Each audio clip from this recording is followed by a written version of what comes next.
Um,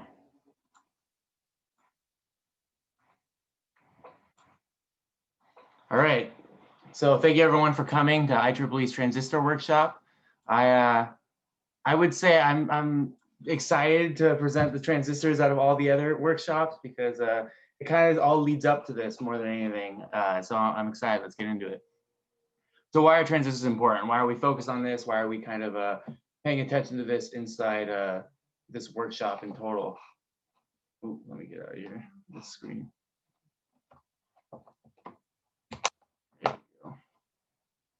Well, mainly why the transistor is important. If you want to do anything that's actually not, we can build things on the breadboard for as much as we want as electrical engineers, especially when we're learning. That's very important. But when you actually want to get into the manufacturing process and get something actually revolutionized, you want to get make these things into smaller circuits. You want to get them as small as possible. That way the consumer gets them as small as possible. There's less power consumed. There's less parts that people have to deal with. And to be able to do all of that, transistors are really a key part of all of that. They kind of revolutionized the electrical engineering field. All that Boolean logic that we learned in 201 that I know that it seemed like useless, and even more now, what's the chat?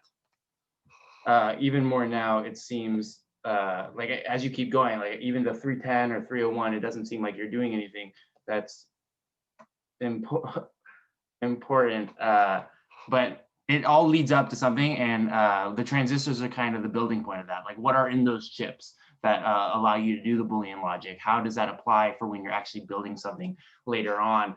And that all leads into actually making transistors. All those NAND gates, all those exclusive NOR gates, the XOR gates, the inverters, everything that you can absolutely build comes out of transistors. And even those, in the bottom right is a D flip-flop, which is a storage device. How you get storage is through transistors as well. Ones and zeros are just capacitances that are on the transistors. And so they kind of are the building point of what has brought us to just keep making electronics smaller, keep revolutionizing the industry, and keep making it better as a whole. I know the, let's see if I have it in the next slide. Yes. So in the, just to show how many transistors are actually in stuff that we use today, the bottom chart is a chart of different processors that we have, and the second row is how many transistors are in them. So you can see the GA102 Ampere has 28 billion transistors. iPhone 11, I assume we all have iPhones or some sort of smartphone device, has 8.5 billion transistors. And so when we're able to make them in such like small quantities, or make them very small, we're able to fit them in those small things and actually use them for such complicated devices such as our iPhone. And then that far right column, where you see the 7 nanometers, 12 nanometers, 12 nanometers, 8 nanometers, etc. That's the technology. So the technology is how big those actual devices are. And we'll go later into the size of the actual transistors, kind of see like where the size comes into play. Keep seeing this chat pop up. Keep seeing where the size comes into play, but like how they measure the size, etc. But just to put it in perspective, well, some of the technologies 8 nanometers long, are red blood cells 8 micrometers. So 1,000 times bigger than what we have a transistor at. And we on the first slide, we had pictures of some transistors. These are some ones that you use in your breadboarding, or like whether you use in 330 or whatever to actually build them. These look like BJTs, but so these are much larger ones than would actually be used. And the technology is a little different, but to understand the technology is really what is important, because they change it obviously when you're getting at that small of a level. Some of the processes that they use for fabrication and stuff has to change as well. You can't use the same process because there's minute details, very little mess ups, and some of it would cause ginormous issues when you're working at 7 nanometers. So that's kind of why transistors are important. So what am I trying to teach you guys here? What am I trying to make you guys get out of this workshop in total? So the theory of transistors, I think it's very important to understand why something works, the models of why something works, before you actually learn how to apply them. And that way, you know the restrictions to how they operate. As an engineer, you kind of need to know the design process. If you need to know that all of these equations that we are given, they aren't exact. They are an approximation of the actual process of the transistors themselves. And so to understand the theory of how we got that, how we built it, what our thought process was, helps us as a design engineer to innovate in the future and use them in creative ways. So that's kind of what I want to cover. I will be covering a little bit of EE430, a little bit of some of the different things, that different applications of BJTs and etc. But it's a very shallow understanding of what it actually is. So and then we'll go into the application of transistors, as I said, some of the applications of BJTs, MOSFETs, and we'll definitely be diving into how you use it in like CMOS design, which is, I think, the most important part of all of this. That's what is in those little chips you have for 201, or even in the phone, that actually makes up the process. And then the design process, that fabrication, how it's used, how you would draw it up if you went into electronics, or you worked in a fab house, a fabrication house, where they actually make these transistors so small, and you have to give them the diagrams and stuff. But likely that will be passed on to the next week, as I don't think we'll get to that point in this workshop series, or in this workshop. So next week we'll have a part 2 of the transistors at Friday, I assume the same time. And that's when we'll be diving into everything that we leave off. I'm expecting that'll be the Boolean logic of the transistors, as well as the actual design process of all of that. So let's go to the next slide. So I'm also building on the previous work of the PN junction that we had as a workshop in IEEE. And so the PN junction we had, they explained the theory of some of that. So I'm going to assume that everyone knows that. If anyone wants to ask specific questions about how I got something, you feel free to ask. But if no one asks, then I'm not going to cover it. And a lot of people think of a diode as a PN junction, which is a diode, as a one-way valve. So it only allows current to flow in a one way. If you want to think of it as water, it only allows water to flow one way. And so if you want to kind of compare a transistor to a mechanical device as well, you can think of it as a physical switch that you're turning on and off the electricity. So if the transistor is on, then the switch is turned on or closed and the current's allowed to flow. Now, if the transistor is turned off, the switch is open and current's not allowed to flow. That is a very simplified manner of the transistor. It is obviously a lot more complex, and there's different applications of it where we're going to go into amplification more than just a switching process, the MOSFETs. But definitely that switching application is the most applicable to most projects if you are actually trying to build something, and it's definitely very useful to be able to control things electronically. It's an electronic switch. So if you send a high signal, it will turn on, or it depends. But if you send a signal to it, it will turn on. And if you send the opposite signal, it will turn off. Let me look at my notes just to confirm I got everything. So yeah, the BJT is more known as an amplification device, while a MOSFET is known for its switching properties. And I'll go into each one directly, the theory behind how they're built and how they operate. So those are the two main differences, the two main transistors, BJTs and MOSFETs. And then how the differences that are created between the two and is how they are created. And so let's get into the BJT, the bipolar junction transistor. And so this is where I will go. Let me look at my next slide. Yeah, so last time we covered our PN junction. So I will go into a little bit of how the transistor, specifically the BJT, is a continuation of that PN junction. And let us do that.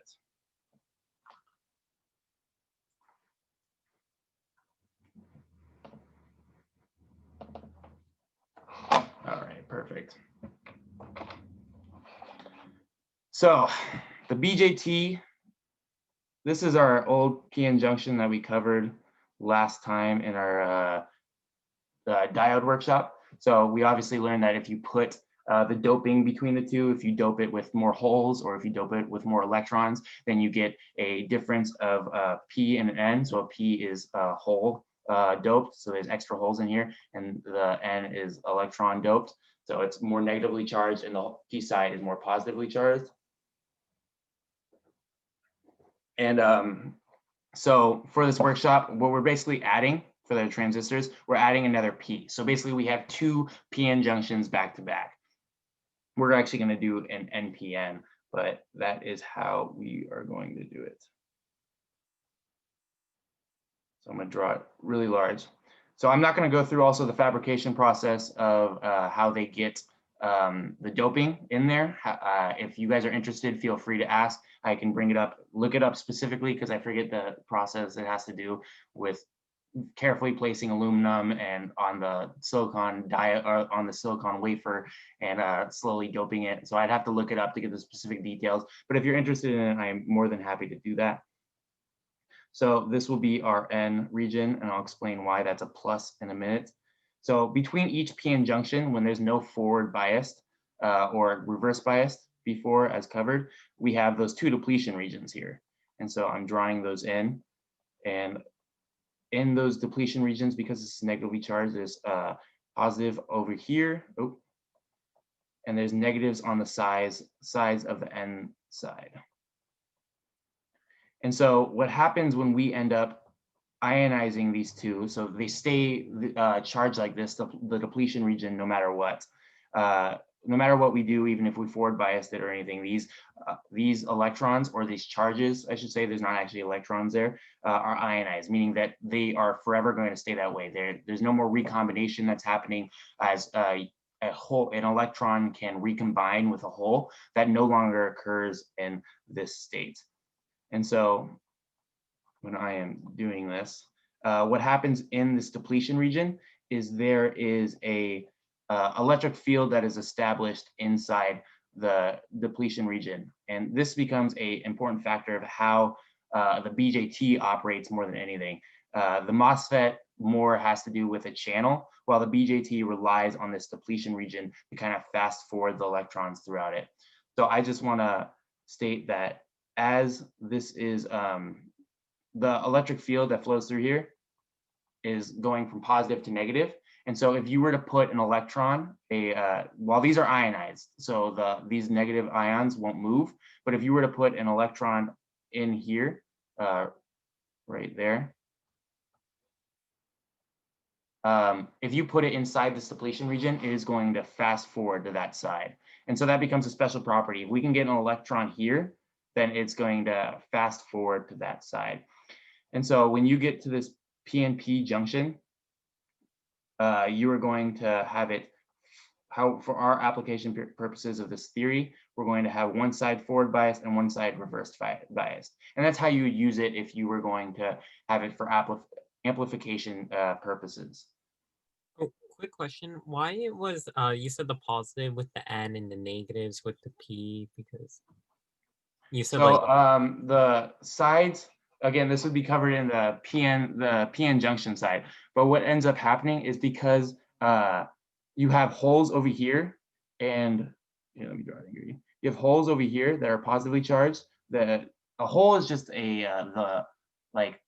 means there's no electron there. While an electron is occupying and floating around in the actual space of the N wafer, the silicon wafer that is doped with more electrons. So there's more electrons floating throughout that wafer, while here there's a lack of electrons floating. And so in a lack of an electron is called a hole. And so what happens when you get this going is when you originally start doping them and you put them right next to each other, they start recombining. So the electron, because this is positively charged, wants to go to the positively charged thing. And because it's a hole, it recombines. And so they become just normal. It fills in the spot that no longer, that there's a hole in. And so the electron fills in that spot, and it keeps doing that. So all these electrons keep filling holes, and it creates a depletion region.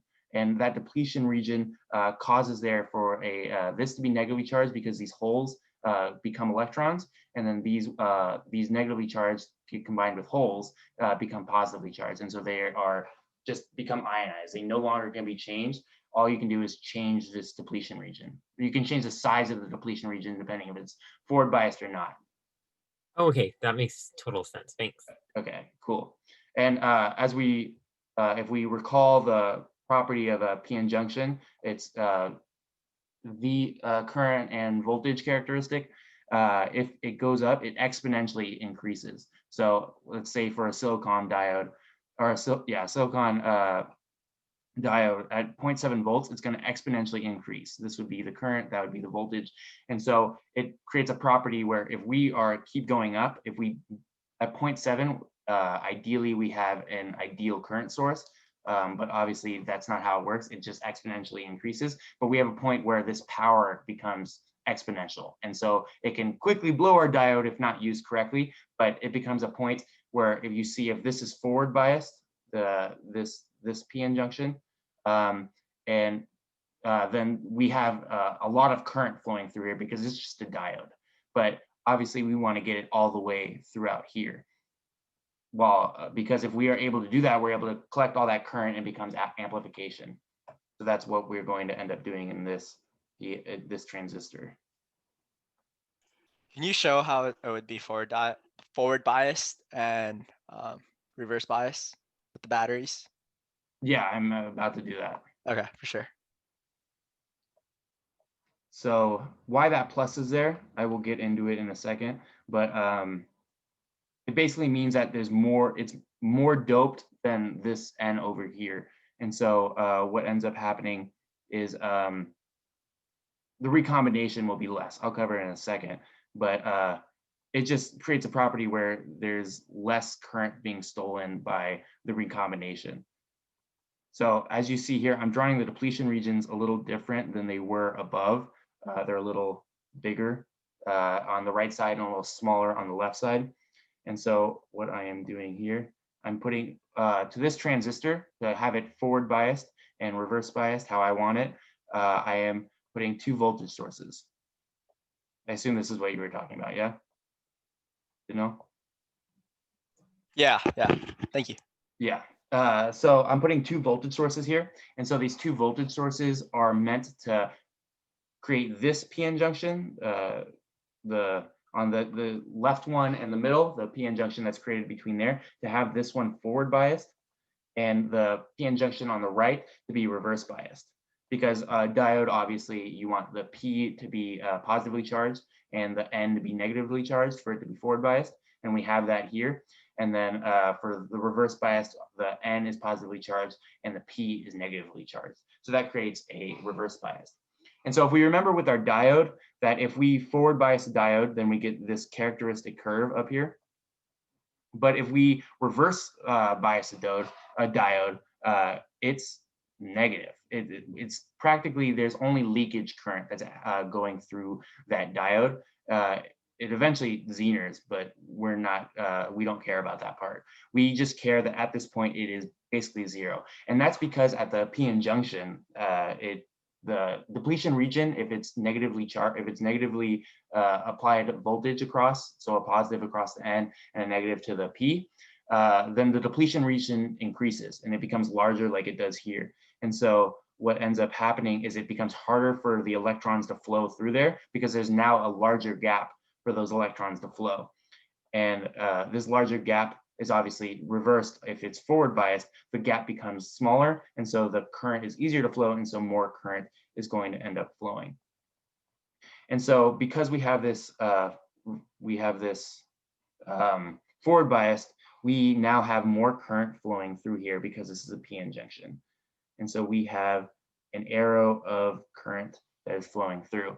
And we covered earlier, and depending on how you forward bias this, controls that the length of this depletion region. You can get it all the way over here, you can get it all the way over here. It depends on how it is, the voltage is applied to this transistor. And so as we covered just previously, if we get an electron over here, then it rushes through and goes to the other side. And so now if we are able to get it to this point, we now have current that's flowing all the way through, and we're able to collect that current. And the current from this side, I see, is going all the way to the other side, the emitter, and this is the base. normally, so in a transistor, there's the collector, base, and emitter. It's different for a MOSFET. It's a gate, source, and drain. I'll go into that when we get to MOSFETs. But so the collector is now forward biased and the emitter is reverse biased. So now we have current that's flowing all the way through. Now there is an issue here with the base current. So there's a current that's flowing through this branchway. There's a current flowing through here, and then the current that's flowing out.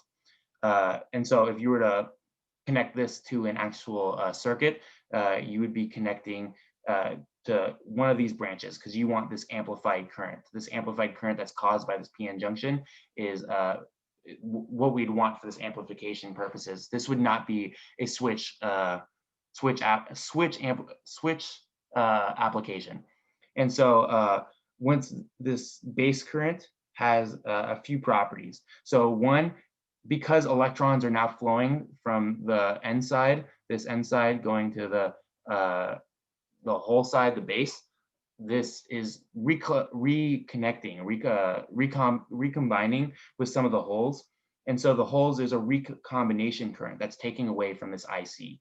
So there's a little bit of this IC that's taken away from current that is reconnecting with the holes that are in this, this base. And there's also, while there is reverse bias, there's supposed to be an equal amount. So in a PN junction, if these were equally doped, so if this was N plus and P plus, if there was 1,000 electrons going over and this was the same amount doped, then 1,000 electrons would go back. But we didn't do that. We doped this side significantly higher, let's say 10 to the 19th, and this one's 10 to the 16th and 10 to the 15th. And what that means is that's how many electrons are in that silicon wafer. So there's 10 to the 19th electrons floating in that N plus side of the transistor. There's 10 to the 16th holes floating in that in the base, and there's 10 to the 15th electrons floating in that in the emitter side of this transistor. And so because there's 1,000 times more electrons in the collector side, the collector is this side, base, emitter. Wow, this is not very organized. Because there's 1,000 more, for every electron that flows from the collector to the base, there's one hole that flows from the base to the collector. And so we no longer have to worry about the current that flows back through from the base to the collector because it's practically negligent. It's 1/1000th of a hole that comes back. So it doesn't really affect the collector base, as well as this recombination. It doesn't really affect.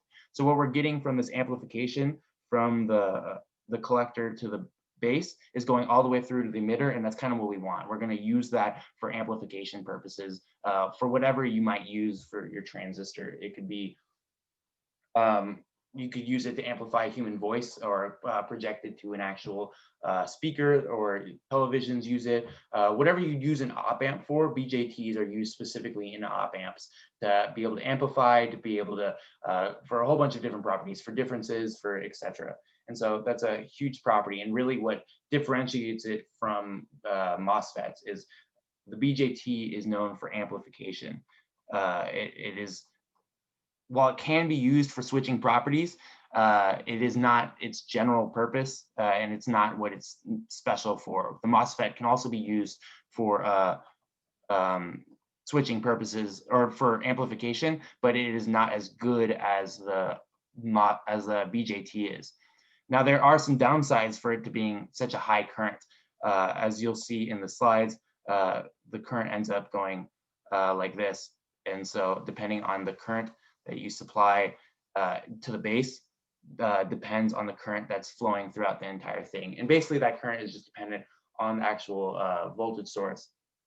But so this is the characteristic of the actual transistor, the BJT transistor. And so there's a linear region. If you see these different lines are linear, and then this region's kind of flattish, and then there's a cutoff region. And so that region would be considered turned off as well. These is just replicated, but a little smaller. And this would be linear and then cut off. So that's the output characteristics, right? That's what you're drawing. Yes. Correct.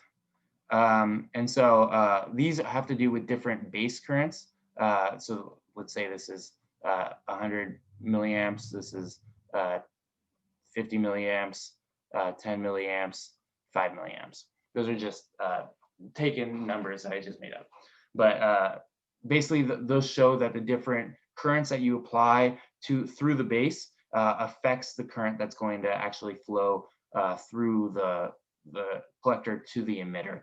And the equation for this, if you want to actually go into the equations, the current that flows through the collector is beta times the current that flows through the base. And this beta is an intrinsic property of the actual transistor itself. Depending on the doping that's in there, that's what determines betas. You can buy different BJTs depending on the betas that they have. It's part of the purchasing thing. So you'd go through the data sheet and then find a beta that works for your design purposes. So this BJT is known as a current source at some points because it is dependent on the base current, but it is because of the differential that is applied from the voltage that causes the current to change and the depletion regions to change and the current to flow all the way through. Does anyone have any questions?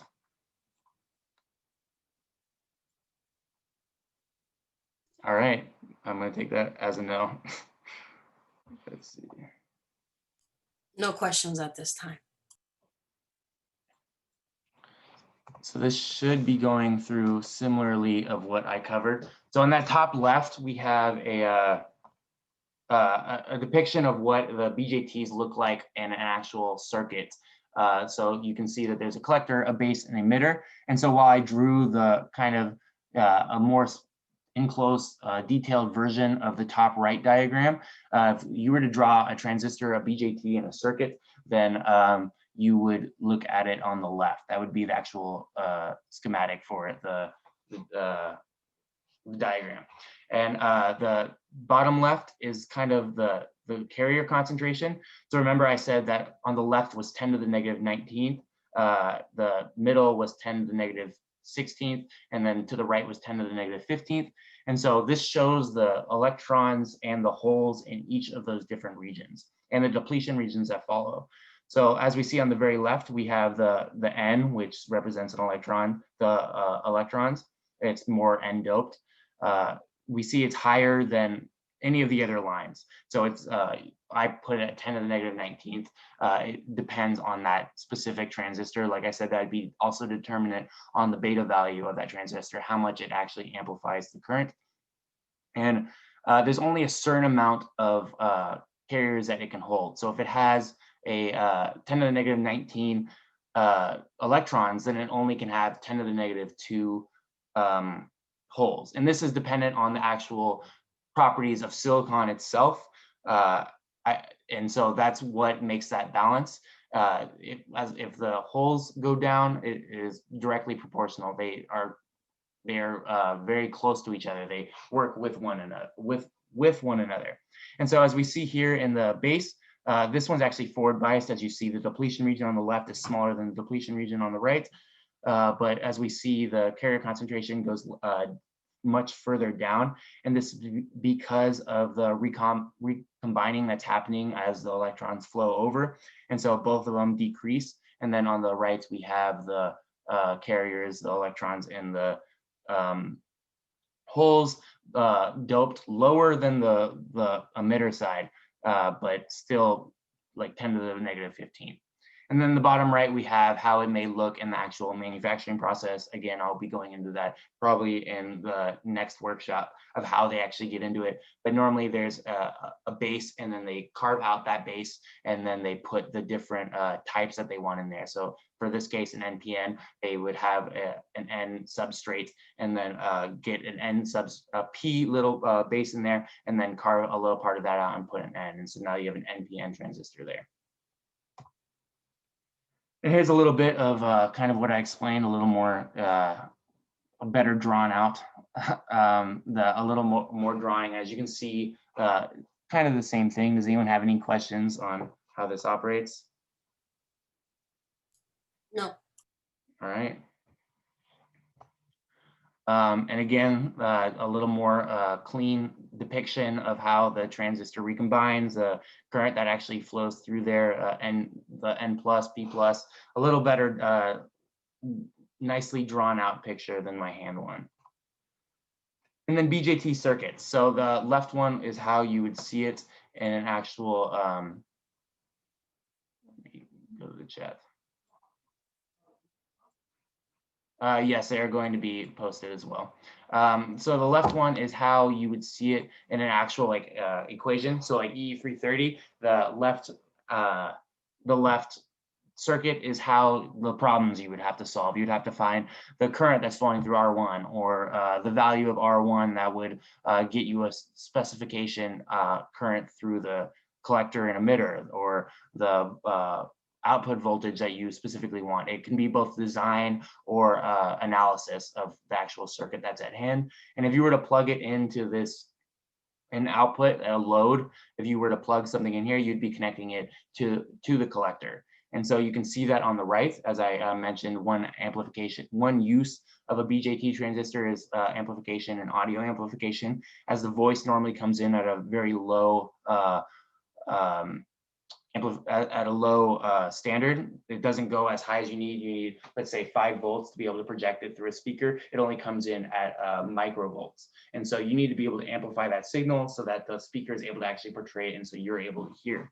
And so a BJT was often used commonly to be able to amplify this and be used to portray it in a speaker. Now we use op amps, which are made of BJTs, but it's a much more complex process and allows for desired amplification, but it still comes from the basic principles of BJTs. So here it is again, and like I said, in the 741s, the op amps that you would use, those little 8-pin things, the little breadboard. Dual inline package, I think that's what they're called. Thank you. Would be used more likely than the BJT, but many times are made up of, or they are made up of BJTs. So there's a couple applications that are used in there. They're covered here. There's the Darlington pair in the top left, which would be used for maximum to basically multiply your beta by squared. So you have 2 BJTs in line. And so one BJT, let's say, has a beta of 100, meaning it amplifies the signal by 100 times its original. If you put this in line, like the Darlington pair in the top left, then it is now 100 squared. So it's much larger than it would originally be. And this becomes applicable if you need it to be, if you need that beta. It depends on your design requirements. And then to the right of that has the differential. And so basically this takes the difference between the 2 signals that are being inputted and amplifies that signal. And then the bottom is a cascode configuration. And so that creates a large output resistance, which is needed for to prevent feedback. You don't want any of the signal that's outputting affecting the input signal. And so that large output resistance allows that. Any questions before I go to MOSFETs? All right. So a MOSFET in comparison, like I said, has a large difference. This would be a picture of one as we covered earlier. We showed that the BJT looks more, it's less square, it's a little smaller, especially when you're using it for the breadboards. This one's a little more bulky. There's normally just a little back to it. It's just a little larger. And this one's used more for switching purposes. And that's because the beta for MOSFETs are much, much, much smaller. And so the amplification that is caused in this kind of circuit is not really applicable if you are used. But the problem with the BJT is that there is also, because it's such a high current, you can get much larger currents, and that beta value can become much larger. It can lead to high power consumption. So if you don't need high power consumption, if you don't need a high current, then you don't want to be wasting power. That's money. That's things that don't require that high power can be replaced by MOSFETs. And so a MOSFET may be more applicable for a amplification process if you only need a very small amplification. And so here's a little depiction of a little same drawing. I'm gonna go draw the same for the MOSFETs, but there's a source gate and then the drain for the MOSFETs instead of the BJT. And so compared to how the BJT had they're kind of inlaid in each other. This one has a P-type substrate, the body, and then the two N types are basically wedged in between each other. And so let me go draw how they operate now.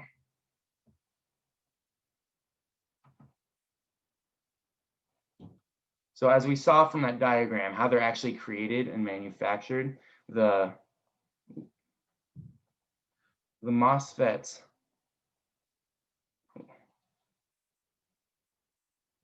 have two little wells in there that are N pluses, while the body is a P type. And this can change. I didn't mention the BJTs, but the BJTs can be NPN or PNPs, depending on how they're doped. And really that just changed the carriers that are in them. Normally the carriers of holes are a little slower than the carriers of electrons. Like holes flow slower than electrons. So NPNs would be more applicable and they are more common, but it depends on the user's choice. I mean, that all depends on your design requirements at a certain point. And the same is true with a MOSFET. You can make it an NPN or a PNP, depending on what you want it for. And so a metal oxide semiconductor field effect transistor, I believe I got that correct, is named that because one, the gate is made from a metal. It can be a polysilicon material as well. And then there's an insulator in there. So it's not directly touching, it is just affecting the actual electrons that flow through here. And so how it's doped is you have those two wells and then you have an overlay of this gate that's attached here. So the gate, the source, and the drain. And so basically what happens with the MOSFET, while a BJT is a current, you can think of it as a current source, as a current dependent current source. So as the current in the base increases, the current throughout this, the transistor increases. The MOSFET is a voltage dependent current source. So the voltage dependent on the gate causes a change in the actual current to flow. So what happens if we apply a positive voltage here to this this MOSFET and we get it flowing through, then we now start, didn't connect it. We apply a positive voltage through here. We now have a positive voltage here, and there are now electrons that are here that want to start going up towards this positively charged item. And so as it keeps getting more positively and positively charged, these electrons keep flowing up and towards the actual gate. And so they start forming here. And so what ends up happening is a channel gets formed. And depending on that voltage, the channel can get bigger or smaller, depending on how it, depending on the voltage that's applied to it. And so when a channel is formed, now we get a area that the electrons are able to flow throughout here, and it is able to from the current to flow from the source to the drain. And so you can see here how this is more of a switch application. So if a voltage is applied to the gate, then the current is allowed to flow from the source to the drain. Now it depends on how much the current is able to, you're able to restrict it. Obviously, if that channel is not very large, then not a lot of current can flow through. It feels resistance as it's going, but it is dependent on that voltage. And so you can see how it can be applicable. If no voltage is applied, then there's no channel and there's no current that's able to flow through. Any questions on this one? This one's a little quicker. All right.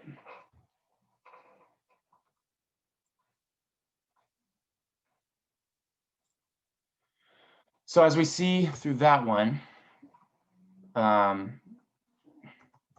we see that same thing, the gate, the source, and the drain, the gate overlaps into the drain and the source, and then if it's positively charged, the electrons in the body come up and form a channel that allows it to actually flow. While this MOSFET application, especially what I cover, is much more simple compared to that of the BJT. The BJT is obviously covered for amplification purposes. That switching becomes very important. If you're operating at 7 nanometers or nanometers, you're not able to physically flip a switch. So being able to control it electronically allows you to control switches on and off, and it becomes the basis of what CMOS design is. So being able to control, create any circuit with a switch, kind of what you learn in your 201 when you create those K-maps, you have the different inputs, creates a different output. You're able to make any design with AND gates and OR gates or NOR gates, and you're able to create all of that with transistors and MOSFETs and be able to control it with just the switching that is applied to the actual input of the MOSFETs. And so this becomes, at 7 nanometers technology, we're now able to create any schematic of any type controlled by different MOSFETs that we are able to apply at a very small range. So in a very small area, we are able to create very complex circuits. And this is why electronics keep getting smaller and smaller.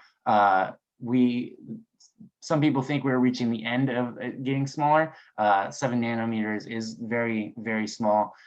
So I personally don't know, but I could definitely see it slowing down. And obviously, they only can get so small at a certain point. When a red blood cell is 8 micrometers, it's much smaller than that. So you see here, the left is kind of, we'll get into it next week. We'll go into some of the CMOS design, but that kind of shows the actual fabrication of how you would make some gates. And this is an inverter. So in the CMOS, there's an NMOS and a PMOS, a pull down circuit and a pull up circuit. We'll cover that next time. And then on the right, we have just basically a MOSFET being used for switching. So when the MOSFET is turned on, that 3 volts is applied to the MOSFET. That is the diagram for a MOSFET. The switch is closed and the buzzer turns on. If the gate doesn't receive a voltage, then the switch is turned off and there's no current that's actually flowing through there. So differences between the BJTs and MOSFETs, and I've kind of referenced it, but I'll go over it again. The BJT is a current controlled device. There's the base emitter and collector, and it's made for low current applications. So that high current gain, the high current beta causing a gain throughout the signal can be an issue or a virtue if, depending on how it is needed. But if you don't want to consume a whole bunch of power, which obviously power is money, you have to pay for it for your electric bill, and obviously it uses a lot of like your battery life. So if you were to use a whole bunch of BJTs in your phone, then you would not be able to, your battery life would go down substantially. So the MOSFET is more of a voltage controlled source. There's a source, drain, and gate, and it's normally used for high power applications, as the beta is nowhere compared to that of a BJT. Just for a comparison, the beta of a BJT can be much, much higher. So like a common one would be 400, while a common one for a MOSFET could be 8. So much, much smaller by a division of 100. And then, so getting in that CMOS design, we kind of have it where we have an inverter. So the CMOS, you're able to create any different circuit with that of a different transistors that are being used. This one's specifically an inverter. And so what happens when you apply a 1 to the specific to this circuit, one of these MOSFETs is a knotted and the other one is not. Let me take it into the different drawing. So when you draw the inverter with different MOSFETs, so that was the show for the inverter. One of them is knotted and one of them is not. So let's see. I believe it is that one. We will have to check. So if I apply a 1 here, so we're going to say for this application, a 1 means a positive voltage, meaning that the gates are closed. Because this knot here, that means it reads a 0. This is connected to VCC, and this is connected to ground. So if I apply a 1 here, I get a 0 at the top because it's knotted, meaning that this gate is closed, and while a 1 is here, connected to this lower MOSFET. And so this one is closed. And so if there's a 1 applied to this common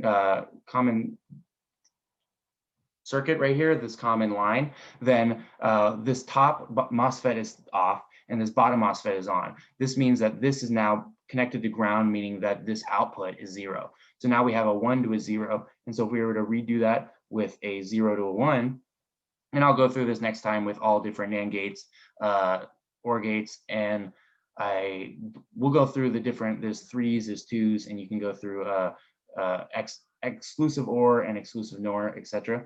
But if I was to apply a 0 to this, now this bottom one is off. So now there's a 0 here, and meaning that this current is not connected. It's like an open switch. And the top reads a 1 because of this knot.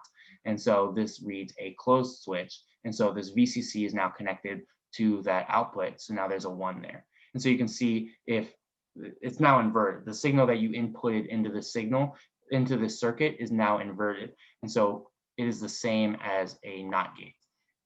And so you're able to create all different types of circuits, and from those K-maps that you come up, you're able to come up with those NAND gates and inverters and whatever. And then eventually, while you create it in a breadboard to test that your circuit is correct into a 1, you are able to also test it, and you are able to create it in MOSFETs and be able to make it at such a small level, and yet the circuit is still able to work. And so those whole diagrams that you were able to use become applicable for quite literally the different technology that we use every day, our phones, small devices that we're able to carry around with us. I have a question about that. Yes. So what you just described was considered what is completely known as an H-bridge. How do you compensate for high voltage and low ampage?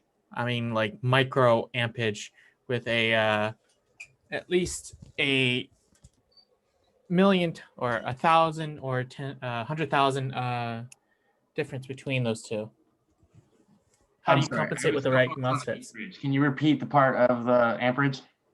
So if you start with, if you're, let's say if it's a Class D amplifier system, where it has a boosted signal with a voltage that is around 25 volts, how do you compensate the MOSFETs or choose the correct MOSFETs that will handle that kind of voltage, but with a low ampage, micro ampage? So all of the actual specifications of the MOSFETs that you'll want to use, are you meaning like if you're building a circuit for your breadboard, or? If you, yeah. So if the output voltage is boosted from a single 10 volts to 25 volts of a convolved signals, two convolved signals, how can you get the what MOSFET range of voltage should you use to adequately get the signal back, the original signal back after it's boosted? So depending on, so I think you're asking like the beta values to be able to get it all the way back. You're going to get the signal is going to go through the MOSFET no matter what. But yes, but it's going to have a cap. You're right. Yes, that would be dependent on the specifications of that MOSFET. So you'd look at the data sheet and see what voltage it can actually handle, and that would be dependent on the fabrication of that MOSFET. Or not about the but not the beta coefficient. Well, yes, it would be dependent on that. So you have to look at the beta value that it's going to apply at, what signal you're inputting to it, and then what signal it can, its max and min for that MOSFET. So if you're putting a 10 volt signal into a MOSFET and it, let's say it amplifies by 5, but it only can go to 20 volts, its max, then obviously that's not going to be applicable for that MOSFET. You need to find one that's going to be much larger. And there's MOSFETs that go to 300 volts, 400 volts. That should be fine for any applicable use I would think you would use for a breadboard, but perhaps I am wrong. Well, I've actually tried using high voltage ones before that, or in this case, I actually tried using the highest one of about 20 volts and was able to get the voltage down to 15, but it still would cut off. Interesting. If you want to show me after the workshop specifically what's happening, I'm more than happy to take a look at it for you. It's kind of buried. I would have to dig it up.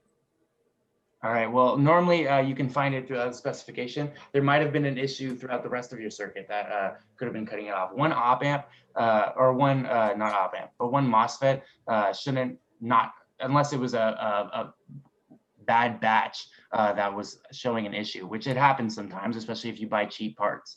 But if that's not the case, then there could have been something else within the circuit. All right.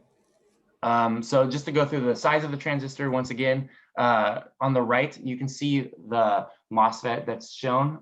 It's kind of a different view of it. Ignore the photo mask that kind of goes into the actual creation of the MOSFET, but how the sizes of the MOSFET are measured is between that L effective range that you can see on the bottom little diagram, and that it's called the length of the MOSFET. So the space between the gate and the source, or the drain and the source, is the actual size of the MOSFET. So when we say that it's at 7 nanometers technology, that's how large 7 nanometers is actually being used. And so that becomes applicable when you're building. Obviously, that's not the full size of the actual transistor. You have to take in different considerations, but still at 7 nanometers wide, that is super small. Factor of 1,000 compared to a red blood cell. The flu virus here is 130 nanometers. So smaller than that is going into these fab houses. And they have to go into these huge fab houses where they're being made, because when it's that small, even dust makes a large effect. So they have to, they wear huge suits, goes through very special technology so that these are able to be manufactured correctly. And so I'm reaching the end. If anyone wants to ask any questions after this slide, feel free. But what I plan on covering next time is the different configurations other than the inverter of the CMOS transistors, kind of go more into the CMOS design. I'll go into kind of that right side, how you would actually draw it out, give it to the fab houses, how others would be able to draw it out to be able to create the transistors. I'll go through specifically a K-map. I'll start from the beginning, try to make a circuit, and then make it throughout also using transistors.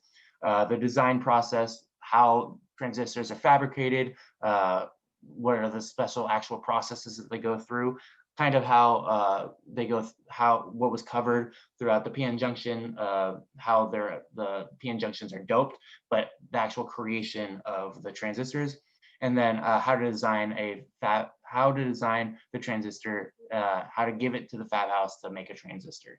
And so that is all for this workshop. Does anyone have any questions? All right. Thanks everyone for coming. If that's it, then I'm going to end it here. Thanks, Michael.